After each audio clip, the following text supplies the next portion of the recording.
আগামী বছর হজে যেতে নিবন্ধনের সময়সীমা শেষ হচ্ছে আগামীকাল রবিবার। গত বৃহস্পতিবার পর্যন্ত সরকারি বেসরকারি মিলে নিবন্ধন করেছেন ৫৫,৬৫২ জন হজযাত্রী। অথচ কোটা অনুযায়ী বাংলাদেশ থেকে হজে যেতে পারবেন ১,২৭,১৯৮ জন। অর্থাৎ এখন পর্যন্ত কোটা খালি আছে ৭১,৫৪৫টি।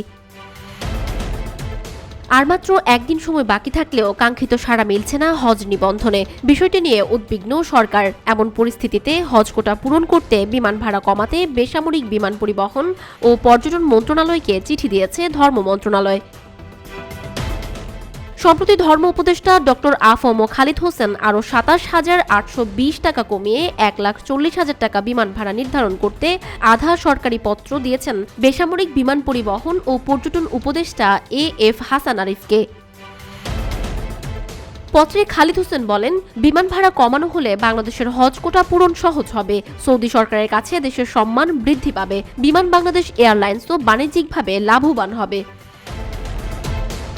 উল্লিখিত বিষয়ের সত্যতা নিশ্চিত করে ধর্ম উপদেষ্টা ডক্টর আ.ফ.ম খালিদ হোসেন বলেন, হজের বিমান ভাড়া কমাতে বিমান উপদেষ্টাকে চিঠি দিয়েছি। তারা এখনও আনুষ্ঠানিকভাবে জবাব দেননি। তারপরও প্রধান উপদেষ্টাকে বিষয়টি জানানো হয়েছে।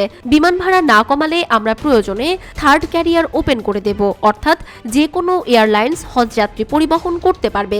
বর্তমানে বাংলাদেশ থেকে ৩টি এয়ারলাইন্স হজ ফ্লাইট পরিচালনা করে। এর একটি রাষ্ট্রীয় পতাকাবাহী বিমান বাংলাদেশ এয়ারলাইন্স, বাকি দুটি এয়ারলাইন্স সৌদি আরবের সৌদিয়া ও ফ্লাইনাস।